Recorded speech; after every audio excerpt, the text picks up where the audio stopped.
Today in studio, we have Dontez James with us. He's the author of the book, We All Do Dumb Things, and the sequel, We All Do Dumb Things, Untold Stories. Can you tell us a little bit about the book? A little bit about the book. Well, I started the book when I was in the 8th grade. Okay. And it started off as a dare with some friends. I used to sit around and do poetry all of the time, and some friends came to my lunch table saying, oh, well, what you doing there? I said, I'm writing a book. They said, I bet you won't finish a book, pretty much. Oh. You know, kids mocked me, me and a best friend of mine, you know, constantly, and which was fine. My reason for writing the book, I'm sorry, I'm like going all off. It's okay. Go ahead. So yeah, so pretty much about the book, it's about a couple and a jealous best friend, Jack, LaRon, and Brittany. They are the main characters. And what they pretty much do is they explain to us how those closest to us can be the most envious people in our lives. Okay. Mm-hmm. So did you feel that growing up, that people close to you were the most envious of you? That was the thing. I did not. Okay. Because growing up, you know, I grew up in a loving home. My mom, she's on kidney dialysis, and so my whole reason for writing the book was to raise proceeds to help her out with a kidney transplant, to pay for that. How do you feel about, like, how does your mother feel about this book and the sequel now that you have a second one? When I first told her that I was writing a book, she was just thinking like, no, you're not. Stop playing. How is it going to get published? Who do you know? Things like that. And I said, Mom, I'm going to do it. Trust me, it's going to happen. And she used to witness me talking on the phone with my best friend constantly. Like, we were talking about these characters as if they were real. Okay. And so we really owned it. And it was nothing that I was personally going through. All of it was completely made up. Nothing I had ever experienced in my life. Okay. So what made you do a sequel, and are you going to do more? Is it going to be like a trilogy? I actually have 8 books planned. Okay. What made me want to do a sequel, because people were asking questions from the first book. Okay. And I said, well, why not? You know, there's a lot of different things going out these days, and you know, I really want to be an impact. I want to start a movement of following your dreams. And I didn't just want to start one book, because with that one book, actually, I have different plans with it. Okay. And which includes hopefully making it in a play, making it a short film, on to the movies. And so I said I would need more material. So I went back to work in 9th grade, actually. I started my second book in the 9th grade, and I finished it last month, and now it's in the process of being published. You were so young to have like 2 books out. How did you start like creative writing? How did that start with poetry and stuff? That's a funny question. Started off with mixed emotions about life. Not anything suicidal, but more so, where do I stand in life? What is my purpose? And I was the type of kid where I was 9 years old calling the pastor to go to church. And so I grew up in the church. And I really wanted to know my calling, because I learned that at an early age that once you understand your worth in the world, you'll understand what you'll settle for. So I started off writing poetry. And after that, I realized I wanted to do something to help my mom out. Right. First and foremost. And I wrote poetry about the things she was going through, being on kidney dialysis and having kidney failure, seeing her in and out of the hospital constantly. I said, that's my purpose right there, to help my mom's kidney, help her get a kidney, help her, you know, help her live. Yeah. You know? Of course, as any child wants to, you want to help your mom, and you know, just that's your family. Right. Okay, so I know that you talk a lot about the Upward Bound program. Yes. Explain what that is. The Upward Bound program is a program pretty much geared towards first-year generation college students. Okay. Now, with that program, it helps you understand the basics of college and going on further. With Upward Bound, you build connections, relationships, and it teaches you networking skills. Okay. So that's just the basis of it, pretty much. And how has that directly impacted your life? that has directly impacted my life by, pretty much, it's literally made me the man I am today. Okay. Literally. Because, and I say that because, far as the way I carry myself because we used to do this thing in the Upward Bound called Grown Man Wednesday. Okay. And every Wednesday we would dress up, just dress clothes. And I took it so serious throughout my whole 4 years of Upward Bound. Every single Wednesday I would dressed up. And it's from proper etiquette of handling yourself, just different things about Upward Bound. And a lot of people try to gear it towards college, going to school, and I took it differently.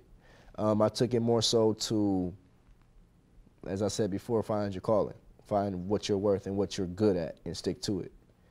Okay, so do you think that helps other young men like yourself? Did that help them prepare for college like that? Yes, if you go there with the right intentions, for sure. Okay.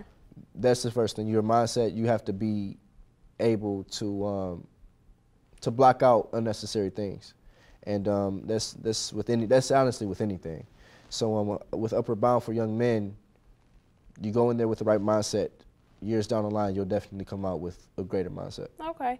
And you've talked about plays, and you've been in plays as an actor, and you want to do a film adaptation of your book? Yes. How did you even get to that? How did you get interested in that? A lady named India Burton helped me out as far as my first play ever. Honestly, I've only been in one play. Really? Yes, and that's all due to thanks to India. But the story behind that, I met with a lady named Yvette Nicole Brown last year. She came here to Akron University, which I was going to Akron University last year, and I went to see her speak. And what stuck out to me the most was seeing a lady that came from the same background as me. She was from Cleveland, Ohio, Warrensville Heights, moved to Akron, went to school here, and just her whole background to me was just like, I could do this. I see it. Yeah. Yeah. So from her to Steve Harvey, I waited for him backstage. Thanks to a man named Lee Gill. Okay. I met with Steve Harvey backstage last April.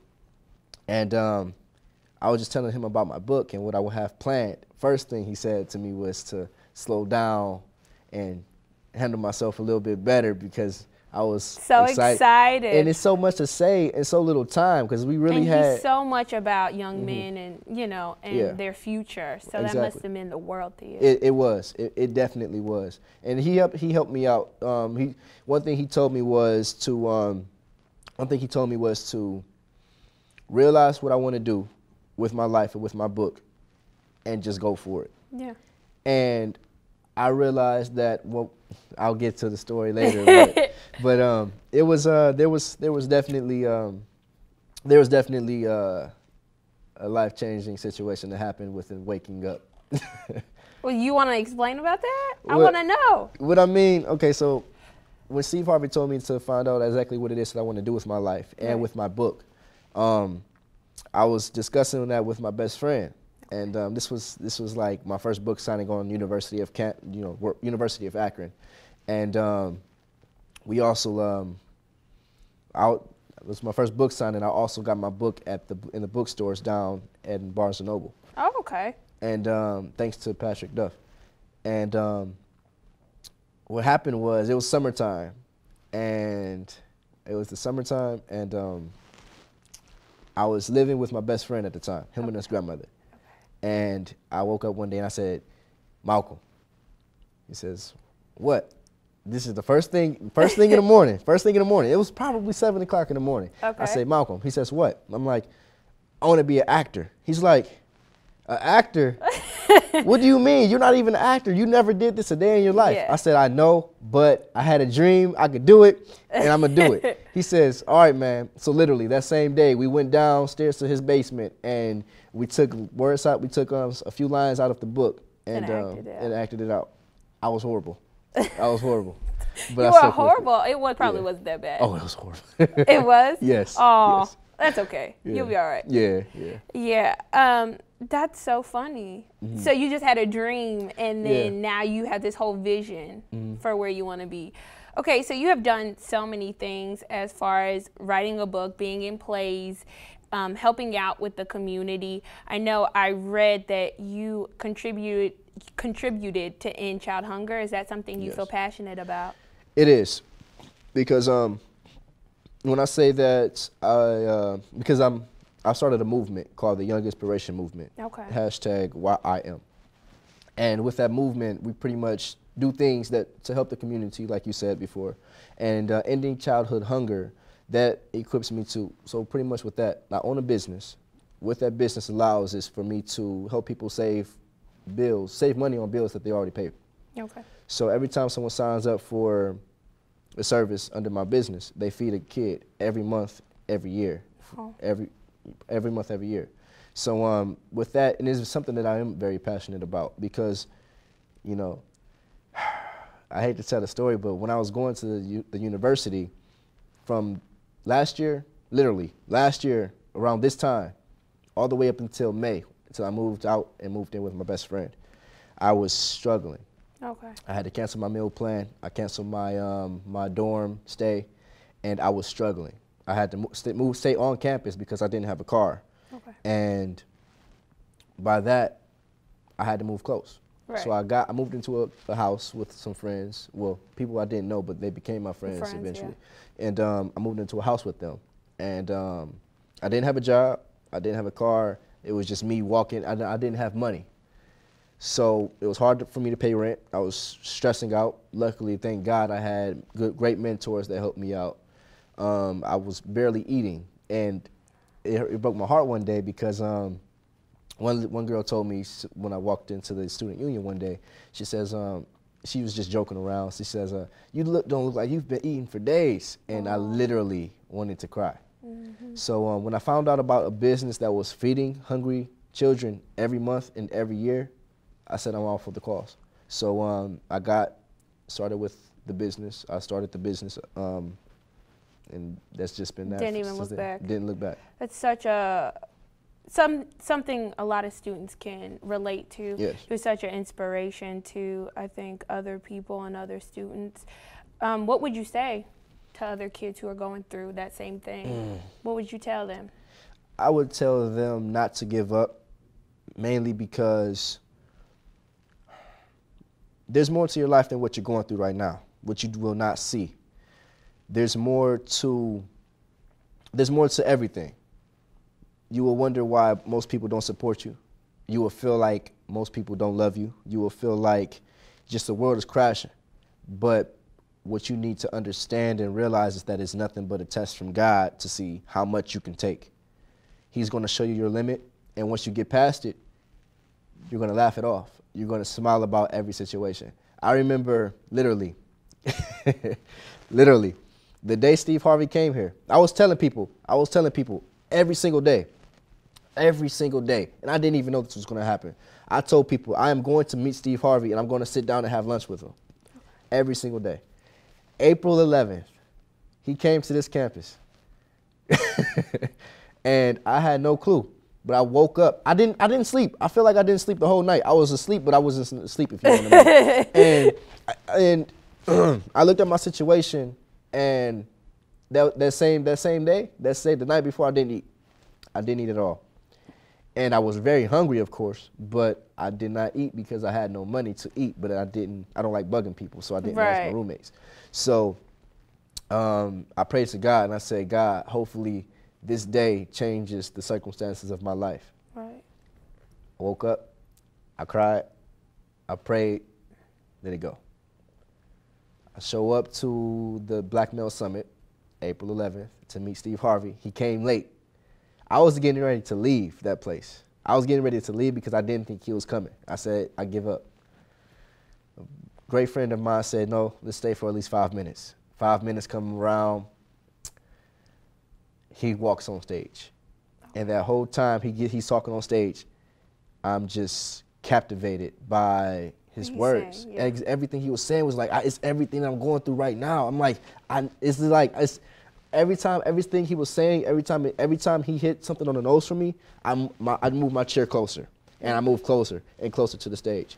So what I would say to people out there that's going through things and that's struggling, don't give up, pray, and really emphasize what you want in life. Really say that you want it, and don't just say it, but put forth effort to make it happen. Okay. I know you are in a play about police violence. Yes.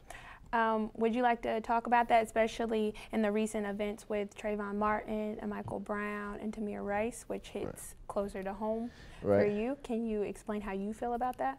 How I feel about that topic, pretty much with the play, I'll start off with the play first. Okay. With the play, it pretty much tries to eliminate I'm sorry. It's okay. It's because it's such a topic that's so Such wide. a touchy subject. It's a very touchy subject, and I want to answer this correctly. Now, with the play itself, it pretty much tries to eliminate stereotypes. Okay. So even within today's society, within our own race, we stereotype each other, and I find myself often like my blood boils. It boils when I see people degrading themselves. Not just blacks, but anyone degrading themselves. So that's what I want to say about that. As far as the situation with Tamir Rice and Trayvon Martin and everyone, with that situation, now the thing is, a lot of people don't place themselves in those young men's shoes. They don't place themselves in the family's shoes. A lot of people have opinions, and they say different things about, oh, well, this should have happened or that should have happened, but they don't know, even the cop, you never know. A lot of times, because it's black and white, people throw the race card. Yeah. A lot of times because young black man or older white guy, it's the race card. Yeah. But really, and I'm not saying this is for everything. This is not for everything. This is not for every situation. Now, the thing is, what if it wasn't? And what if what the cop was saying was the truth? Or what if it was a lie? Of course, some things are on camera. Right. The camera doesn't lie. Right. But we don't know. We all act off of instinct. There's not enough I can say about it because, I mean, I don't want to touch on a subject that's too touchy and, Yeah. You know. Okay, so to get off that subject, you have done so many things, and I want to know who inspires you? Who inspires me? Would it be cliche to say Will Smith? If that's what you want to say, why does he inspire you? Because I grew up watching the Fresh Prince of Bel-Air. Fresh Prince. Yeah. Every single day, right?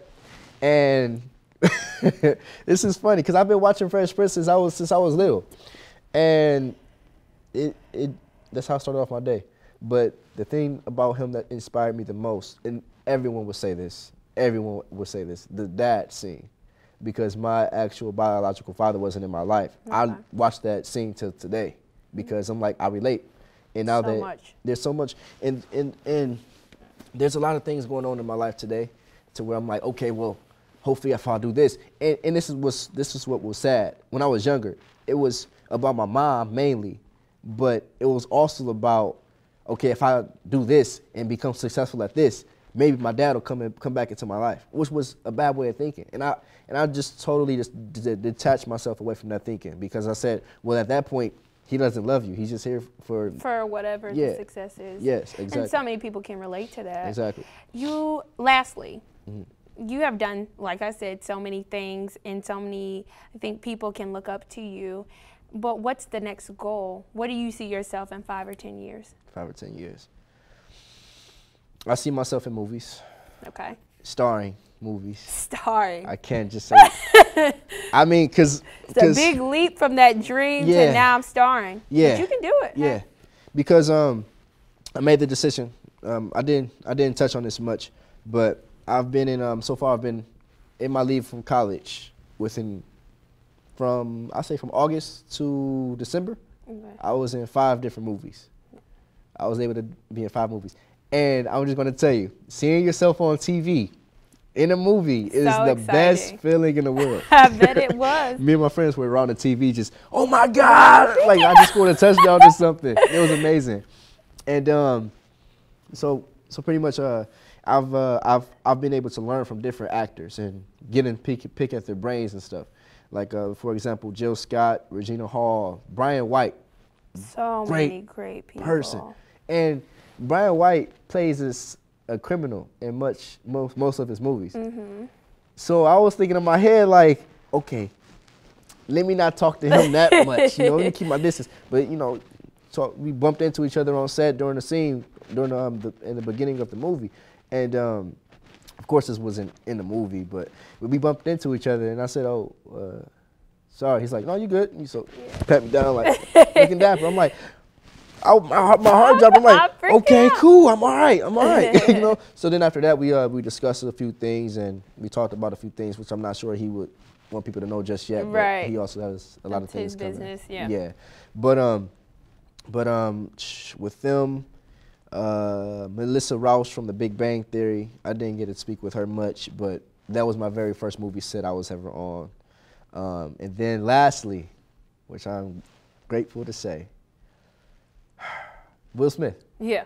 Will Smith. Like my inspiration. Right.